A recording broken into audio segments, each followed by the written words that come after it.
Então, vamos discutir algumas coisas que são muito importantes de linguagem no livro A Palavra Algo. A primeira questão é o título, algo, tá? Por quê? Porque algo é um pronome indefinido. Então, ele não se refere a alguma coisa em específico.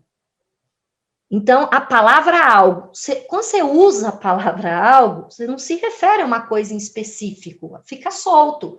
Algo aconteceu aqui. Então, é solta a ideia. Então, ao mesmo tempo que ela dá uma ideia muito ampla e solta, ela pode ser usada para tudo. Você fez algo para mim. Conta algo para mim. Então, veja que é uma palavra que, ao mesmo tempo, ela é indefinida, ela não define nada especificamente, deixa sempre vaga a ideia. É uma palavra que você pode usar para vários contextos, como a palavra coisa, tá? É meio que uma palavra coisa. Nossa, o que é coisa? Defina coisa. Coisa pode ser tudo e nada ao mesmo tempo. Então, fala amor. A palavra amor. Amor é um sentimento. É palpável, é concreto. A palavra algo não. Nenhum substantivo indefinido é concreto, é abrangente demais. Ela escolheu algo. Poderia ter falado a palavra alguma coisa. Mas, por que ela dá esse nome para o livro? Porque ela brinca com as palavras. A poesia, para Lucy Colli, não está no plano da ideia. Ela está principalmente no plano da sonoridade, porque a Lucy Colli é pianista. Então, ela acha na cabeça dela, ela é da poesia experimental. O que é a poesia experimental? Vamos tentar fazer poesia, pôr poesia em tudo, vamos tirar poesia de tudo. E para você ler poesia, você não precisa entender a poesia, você tem que primeiro sentir. Sabe aquela coisa que a pessoa lê para você, você fala bonito, mas não entende nada? É isso. É isso. É bonito porque é melódico, é bonito porque usa a palavra bonita, mas nem sempre você vai ver algo. Por quê? Porque na ideia dela, a poesia tem que ser experimentada para o leitor. Ele não tem que ver só sentido. A poesia não é cerebral. É isso que ela quer mostrar. Então, quando ela fala a palavra algo, ela está querendo dizer assim, olha, esse livro se chama a palavra algo, porque assim como o pronome indefinido algo, você vai encontrar aqui muitas coisas que você vai ver sentido, vai ser concreto para você, e muitas coisas que você não vai entender. Ela não quer que você entenda mesmo. Entendeu? Tanto é que eu cheguei a conversar com a mulher para poder fazer alguns textos para você. Poema, eu falava, gente, eu sou burra demais, não estou entendendo. Ligava para o Bit. Bit, eu não estou entendendo este poema. Daí ele falava, não tenho que entender. Aí, lê em voz alta, que a gente começou a perceber que tem poema que você lê em voz alta, é tão bonito que tá falando, mas você não entende nada. É isso que ela quer. Eu fui ler um artigo da universidade. Ela era professora em Curitiba, se aposentou ano passado. Aí eu descobri uma entrevista dela, que aí ela fala isso, certo? Então, o que é legal? O que é legal que a pessoa está viva. Então, ela pode, numa palestra, explicar o poema dela. Acontece que eu só achei 3 palestras. Então, achei a palestra que ela explica o poema em sonetos, que a gente acha que não cai porque é muito difícil, mas bacana pra caralho. Aí eu achei uma palestra em Maringá que ela explica o poema Imortália, que eu coloquei no livro, então tem muita lógica, na minha opinião, melhor. Vou discutir com vocês. E aí eu achei, esqueci qual que é o outro. Eu achei 3, vou até pôr lá a indicação para vocês lá, tá? Mais nada. Então, o que é legal? Você encontra a pessoa para ela falar o que ela pensou, para ela poder escrever. Olha que legal! Mas, ao mesmo tempo, você não encontra nada, nenhum estudo sobre... Está começando o estudo dela. Vocês têm noção da riqueza que vocês têm nas mãos? Né? Modéstia à parte, ficou muito... o poema em soneto é lindo. Então, vamos lá. Deveras. Este é o poema que abre o livro. A primeira coisa que eu quero que vocês olhem, repara, é uma característica linguística dos textos dela. Veja, não são todos, vai ter sempre um ou outro que sai daquele padrão. Por isso você tem que tomar cuidado. A gente vai falar das características mais marcantes. Aí você tem que olhar naquele texto que eles te deram se tem. A professora falou isso, nem olha e marca. Não tem letra maiúscula. Isso é significativo, gente. Pouquíssimos poemas ela coloca a letra maiúscula, pouquíssimos. Então, se você tem o livro, folheia e olha isso, tá? Márcia, o que ela quer dizer? Tem alguma importância? Tem algum significado? Tem, isso ela não precisa nem me explicar. É que acontece o seguinte, a letra maiúscula é marcadamente o início, tirando o nome próprio, né? É marcadamente o início de uma frase, é o começo. E ela quer que os poemas tenham dupla leitura, tenha jogo semântico. Então, eu posso falar, o poeta finge. E eu posso falar, o poeta finge enquanto isso. Eu posso fazer leituras múltiplas, entendeu? Porque ela quer, tem frase que ela quer realmente que você termine o verso começando o outro, para você entender a informação, porque verso é cada linha. Frase é o que gira em torno do verbo. Não muda a ideia de frase porque é um poema. Então, eu não posso achar que, enquanto isso vai ser uma frase, porque não é um verso, mas enquanto isso é um verso. Mas é uma frase? Não. Então, ela não põe pontuação. Então, ela não põe letra maiúscula. Entenderam? Então, muito marcante. Versos. E ela mexe com a página. Ela trabalha muito com essa ideia da página. Para dar a estética, o visual. Não é poesia concreta. Ela vai ter uma poesia concreta. Então, sim, ela mexe com a ideia do concreto, ou seja, o poema é muito mais que ideia. O poema, para ela, é beleza, tanto sonora quanto estética. Então, ela vai brincar, ó. Então, não tem pontuação, letra minúscula, a maioria não tem. Figura de linguagem que mais aparece, as 3 que mais aparecem. As outras são esporádicas, essas 3 são intensas. Primeiro, a literação. Quando você lê em voz alta, você vai perceber muita literação. Muita literação usando muita literação usando tipo palavras que têm som explosivo. Muita literação lembrando o bater de asas. Gente, é meio que uma Cecília Meirelles nesse sentido, que a Cecília Meirelles também era pianista. Então, ela usava muita literação em assonância. O que é a literação?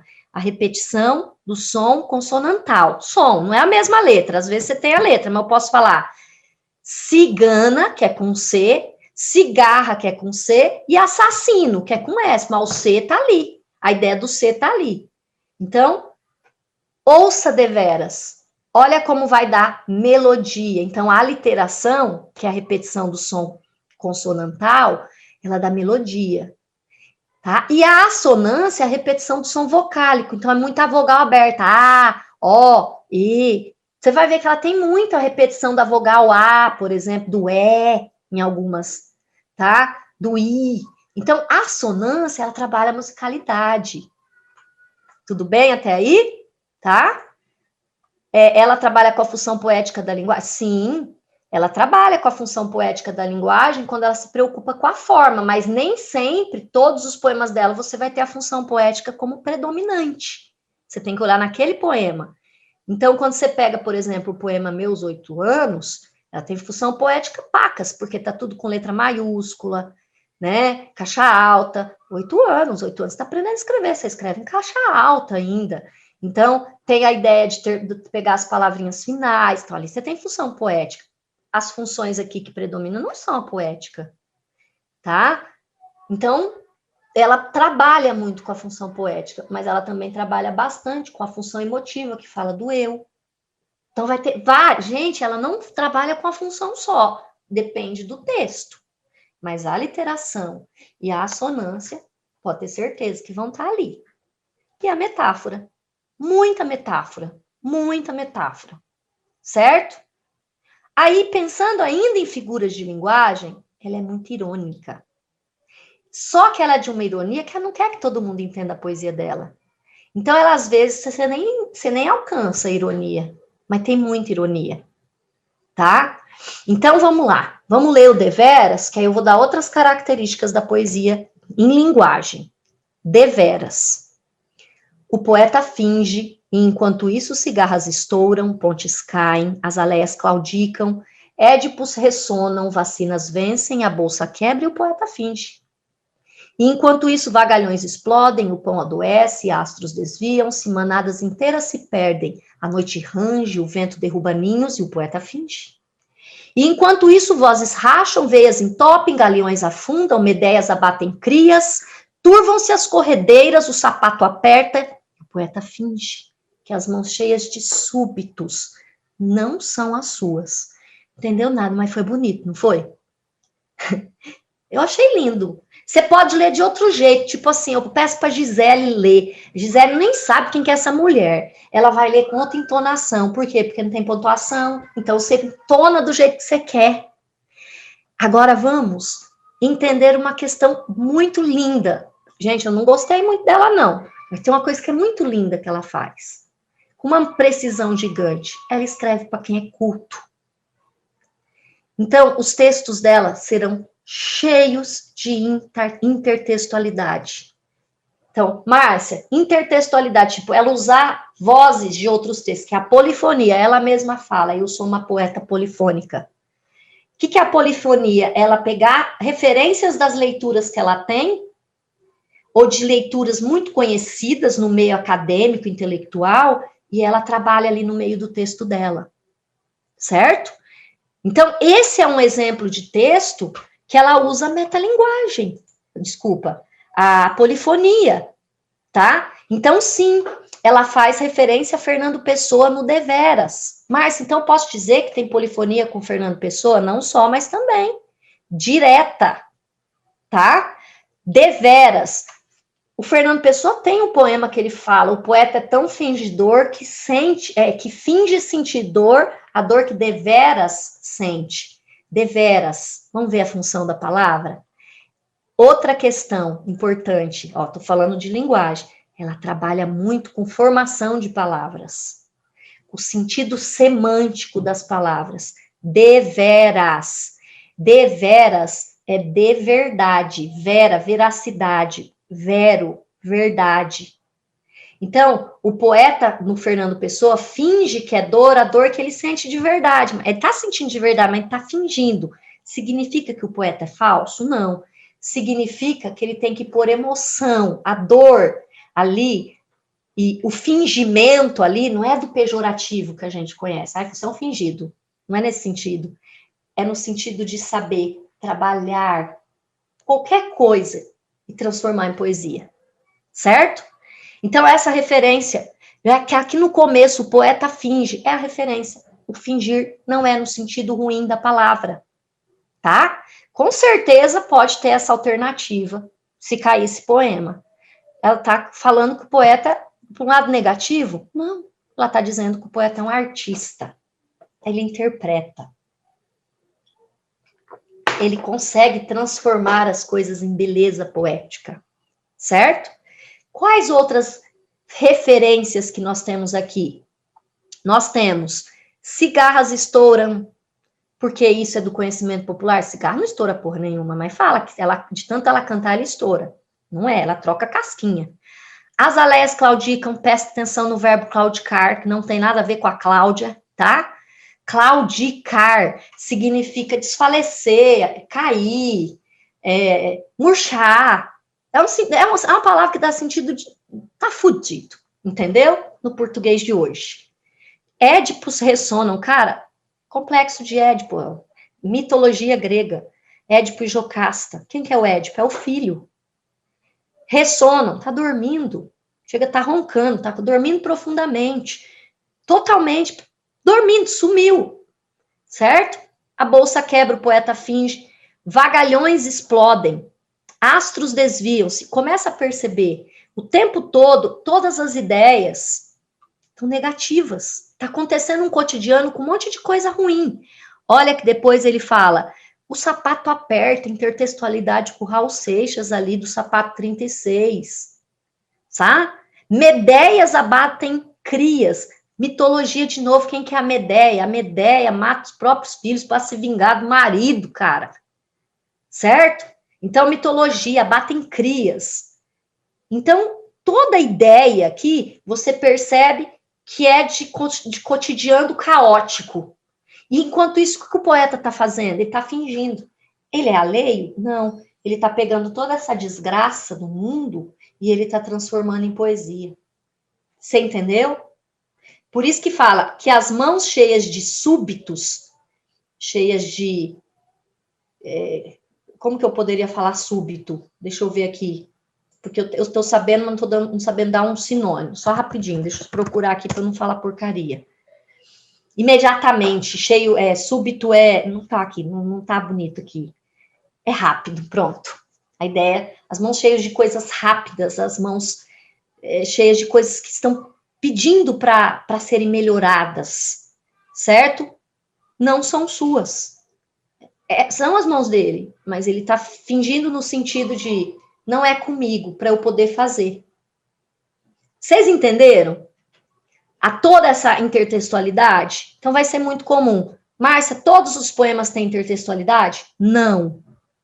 É marcante no livro. Tem metade quase tem intertextualidade. Então você vai ter que reparar. É óbvio que eles não vão pegar a intertextualidade com Mallarmé e falar para vocês. Eles vão pegar a intertextualidade. Se vocês perceberam o Fernando Pessoa aí na hora. O Corvo, Allan Poe. O nome do poema é O Corvo. Você tem um texto, uma prosa poética o poema mais famoso do Edgar Allan Poe. É O Corvo, você vai ver a intertextualidade. Coloquei no livro lá, no e-book. Tá? Tudo que eu percebi de intertextualidade mais forte, eu fiz questões, mas tinha hora que não dá nem para fazer a questão, porque não tinha o que perguntar, senão eu ia ficar repetindo a mesma coisa sempre, tá?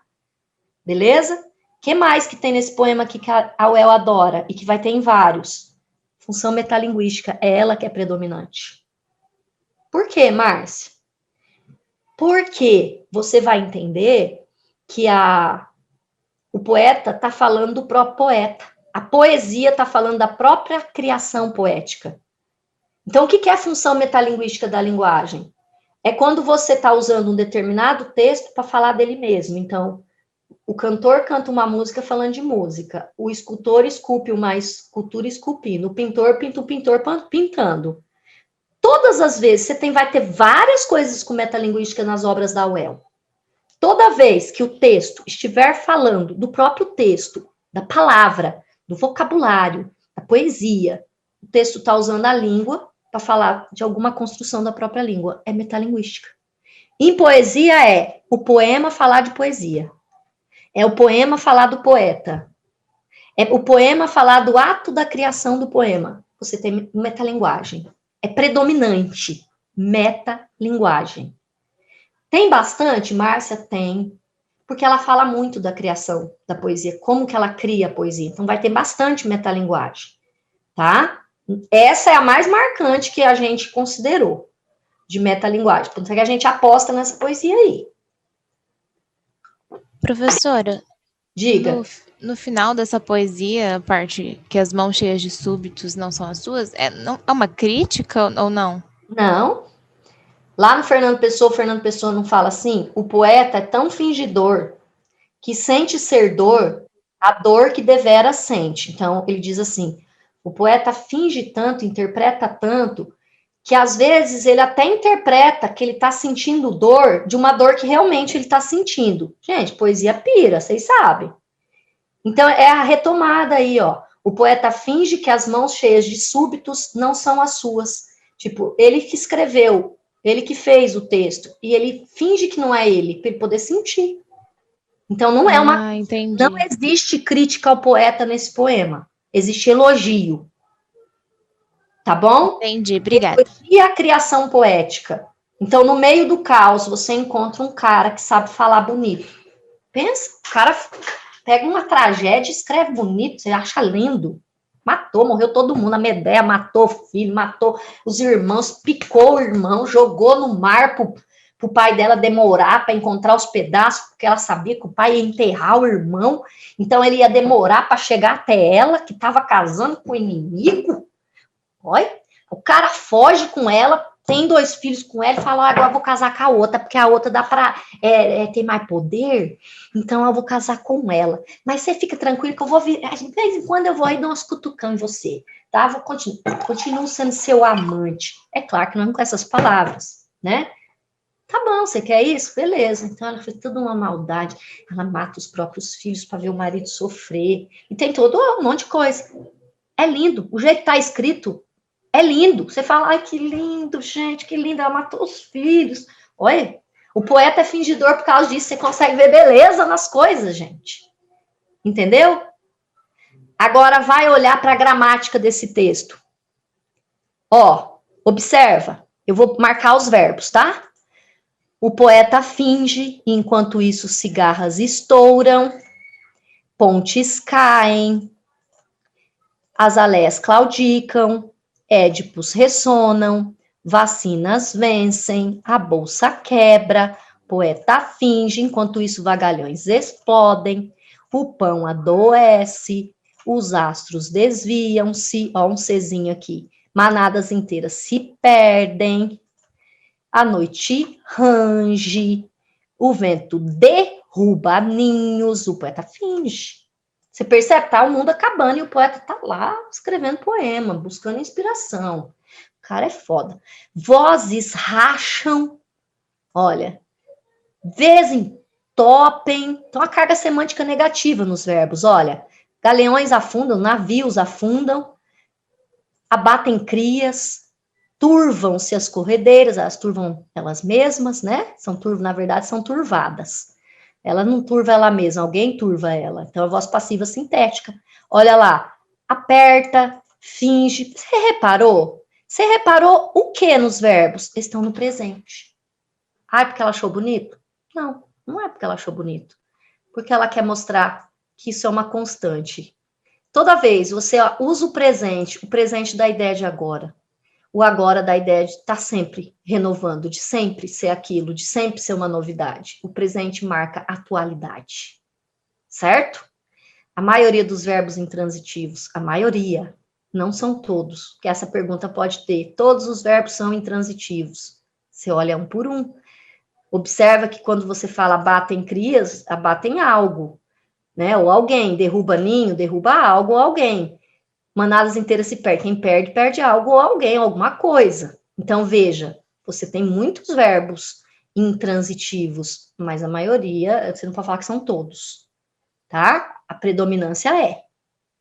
Outra coisa, repara como você tem ordem direta, o poeta finge. Ó, daria para você fazer uma frase, o poeta finge. Daria para você fazer outra. Enquanto isso, vírgula, cigarras estouram, vírgula, pontes caem, vírgula, azalés claudicam, vírgula, édipos ressonam, vírgula, vacinas vencem, vírgula, e a bolsa quebra, ponto. Você percebeu que o E liga uma ideia à outra, dando uma ideia de ciclo, dando uma ideia de ciclo constante? Então, percebe, a predominância é período simples, oração coordenada. Você entendeu? Onde você tem oração subordinada? O poeta finge. Pronto, acabou. Não pôs ponto, porque ele finge e enquanto isso. Enquanto isso, o quê? O isso é o fato do poeta fingir. Aí ele vai destourar, ó. Um monte de frases, de ideias. Tem um sujeito, verbo, sujeito, verbo, sujeito, verbo. Aí ele começa de novo. E, enquanto isso, sujeito, verbo, sujeito, verbo, sujeito, verbo, sujeito, verbo, sujeito, verbo. Meu, tudo isso foi feito de propósito, função poética aí. Então, são orações que têm sujeito e verbo, e às vezes o próprio complemento, você viu o paralelismo sintático. A mesma estrutura gramatical se repete. Certo? Então, aqui, a gente vai ter a paralelismo sintático e semântico. Tem muito nos textos dela. Então, Márcia, o que é paralelismo sintático? A mesma estrutura gramatical. Você tem sujeito, verbo e ordem direta. Você vai ter sujeito, verbo, ordem direta. Você tem sujeito, verbo transitivo direto, objeto direto e adjunto adverbial. Sujeito, se repete. Isso também ajuda no ritmo. Paralelismo sintático. Márcia, o semântico? Você tem ideia positiva, ideia positiva, ideia positiva, ideia positiva. Aí você tem uma negativa. No caso aí, você tem tudo negativo, até o próprio ideia do finge. Mas aí você percebe que ela está usando metafórico. Aí que tá o lance. Tudo é negativo, até o finge. Mas é metafórico o finge. Então, você tem uma ideia boa, e aí você tem ideia ruim, ideia ruim, ideia ruim. Então, a semântica se repete, o sentido das ideias se repetem. Tá? Meu, isso é uma criação muito intensa. Tá bom? Aí vai ter outra figura de linguagem muito comum, que é a anáfora. O que é a anáfora? É você ter a mesma... os versos começados pela mesma palavra, eles se repetem muito, poeta, poeta, poeta, poeta, poeta. Repete muito, enquanto, enquanto, enquanto, enquanto, enquanto. Então, a anáfora é essa figura de linguagem, que começa uma oração, começa uma frase repetindo a mesma palavra, a mesma ideia. Justamente para dar essa ideia de insistência, é sempre assim. Ó que louco, ó como a gramática ajuda você a interpretar. Vocês estão me acompanhando? Vocês estão entendendo? Tá? Talvez vocês já tenham visto isso com o beat, mas agora eu estou mostrando na gramática. Então, é toda a questão verbal. Aí, repara aqui embaixo. Ó, essa frase eu acho muito, muito interessante, porque é a única que vai estar na voz passiva, sintética, porque astros desviam-se. Aqui dá até uma ambiguidade, porque tanto ele pode desviar, ele é o mesmo, ele não pode ser desviado. Veja que louco, o astro não é desviado por alguém ou por algo, ele desvia ele mesmo. Tá? Então, única voz passiva que você tem é turvam-se as corredeiras. Tá? Aí, quando você chega aqui, ó, o poeta finge. Percebe que aqui é o único lugar que o verbo fingir tem complemento. Todos os lugares você está tendo a ideia de que ele é fingidor, ó, é intransitivo. O poeta finge. E enquanto isso, plá, plá, plá, plá, plá, o poeta finge. E enquanto isso, plá, plá, plá, plá, plá, o poeta finge. Enquanto isso, o poeta está fingindo. Só que aqui embaixo ele mostra, ele dá um alvo para esse verbo, ele dá um objeto. O poeta finge. Quem finge, finge algo, ou alguma coisa. Ele fingiu o quê? Que as mãos cheias de súbito não são suas. Ele fingiu isso aqui, que tudo aquilo que está sendo construído não é dele, não é ele. Ele está fingindo aquilo. Ó, é um objeto direto, só que como você usou uma oração, como que você sabe que é oração, mais? Finge que as mãos cheias de súbito não são, ó, o verbo são. Então, você tem oração aqui. É objetiva direta. Por quê? Porque um objeto direto, quando é escrito em forma de oração, é uma oração objetiva direta. Você tem oração subordinada. Tá? Único momento que você tem oração, complemento para o verbo, esse verbo é uma oração subordinada. Essas coisas chamam a atenção da UEL. Beleza? Então, sintaticamente e linguisticamente, deu uma passada aí. Ó, o plural, gente, a maioria está no plural. Você percebe que a maioria dos sujeitos estão no plural? Olha lá, está no plural, desculpe, a maioria. Mas o poeta não, porque o poeta é único. Tá? O poeta é único. Cigarras cantam, mas o poeta é único, ele finge. Ó que doido. Tudo bem? Característica também. Os títulos vêm sempre com caixa alta no livro. Todos eles. Gente, uma explanação. Hoje nós vamos começar, provavelmente, eu vou dar uma passada, né? Porque eu não consigo explorar com muita exatidão. Oração coordenada, depois oração subordinada. Enfim. Agora começa a ficar mais rico o trabalho. Mais o eu mesmo. Então, só para fechar esse poema, quando fala o poema finge, qual que é a ideia que esse termo dá para o texto? O poeta finge, enquanto isso... Temporalidade? Temporalidade. Você percebe que está dando a ideia de ao mesmo tempo? Você está reparando que está dando simultâneo? Sim. Então, ó, o adjunto adverbial de tempo. Então, enquanto isso, como se tudo isso aqui, ó, é enquanto isso, na gramática convencional, você ia ter que ter uma vírgula aqui. Tá? Isso aqui marca o tempo. Ao mesmo tempo que o poeta finge, o mundo desaba. E o poeta continua fingindo. Ó, então, os ciclos vão se repetindo. Então, dá a ideia de tempo. Muito bem. Então, Márcia, eu tenho uma oração adverbial temporal? Não, você tem um adjunto adverbial de tempo. Você não apareceu o verbo aqui. Tá? Mas o que é o encontro? É uma conjunção. Temporal, deu ideia de tempo. Alguma pergunta, tipo, Márcia, não entendi o que significa tal coisa. Márcia, o que é tal coisa? Porque você tem que ler esse livro com o dicionário na mão, tá? Prof, que tipo de oração subordinada vai ser a última? Oração subordinada, substantiva, objetiva, direta. Ah, tá bom. Obrigada. Tá bom? Eu tenho certeza que quando eu explicar a oração subordinada, você vai ver muito mais sentido do que você viu até hoje. Não tô querendo ser prepotente, mas é que se vocês estão acompanhando todas as aulas, vocês devem estar percebendo que eu tento o máximo possível mostrar para vocês que na gramática ela tem aquele nome, mas ela serve para tal coisa na comunicação. Oração subordinada, acreditem, a única difícil mesmo, que é a que todo mundo acha que é mais fácil, que é a adjetiva. A oração subordinada adjetiva é a mais difícil. Porque ela propicia muita interpretação e muita coisa dentro da própria oração. A subordinada substantiva é muito fácil, gente. Muito fácil. Confia em mim, tá? Agora vamos para o outro poema. Se vocês tiverem alguma pergunta, pergunte, tá? Esse poema, e suposto? Márcia, Diga. eu tenho uma dúvida. No último fingir que ela usa no sentido de criar mesmo ou de fingir? Nenhum momento fala de fingimento no sentido pejorativo da palavra, tá? Ele tá falando que o poeta finge é no sentido de criatividade. Quer ver você entender bonitinho agora? Quando a gente é criança, vocês já viram criança brincando e criança fala assim, finge que você é a princesa. Vocês já ouviram isso? Tá? Ó, vamos fingir. Quer dizer que a criança é fingida? É falsa?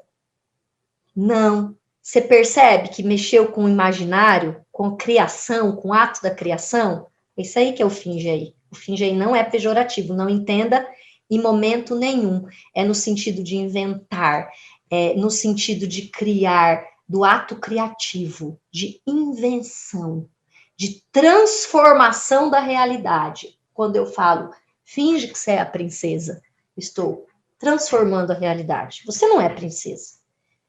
Mas você não é falsa porque eu estou pedindo para você finge que você é a princesa. É nesse sentido bonito da criança falando. Tá bom? Ah, entendi. Obrigada. Tá? Gente, para a maioria, se eu não falo, vai levar o poeta finge com um lado negativo.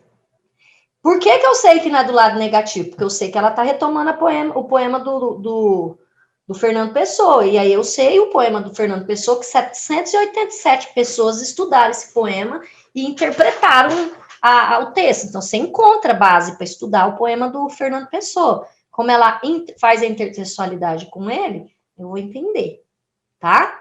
Então, vocês anotaram aí? Anáfora, aliteração, assonância, metalinguagem, intertextualidade, letra minúscula, ausência de pontuação, versos curtos, ordem direta.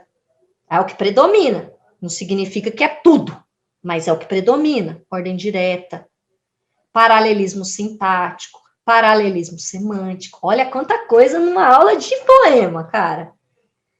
Beleza? Alguma dúvida? Tipo, algum termo que você esqueceu o que significa? O prof, Hum. o isso, ele seria pronome relativo? Oi? Não. Isso. O isso, ele retoma alguma coisa, então ele seria pronome relativo? Ele é anafórico. Ele é anafórico. Ele retoma a ideia do poeta fingir. Ah, beleza. Então ele é um termo anafórico. O poeta finge. Tá? Então ele é uma oração subordinada também, porque a ideia tá implícita ali, ó. Enquanto o poeta finge, o isso retomou essa ideia. Isso nunca pode ser relativo. Isso é demonstrativo. Apontou. Tá, apontou é demonstrativo. Beleza.